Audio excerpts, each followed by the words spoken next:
Hi, a few maintenance tips for your SD adventure. This is the screw of the front brake reservoir of my bike. It was stuck. I happened to remove it. The head was stripped. Fortunately, it came out using an impact driver and other tools. So, my advice for you is to replace these screws once in a while when you work on brake fluid and front brake caliper. So another thing is about the wiring harness at the handle. So you need to tape a bit and protect it from the friction. As the handle moves, the wire moves in and out.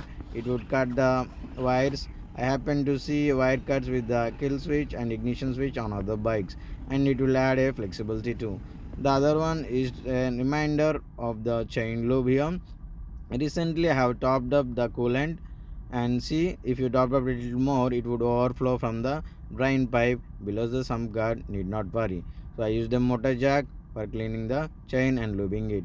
So I am developing a web app for logging the service issues and maintenance updates of my bike. I will share further. Thank you.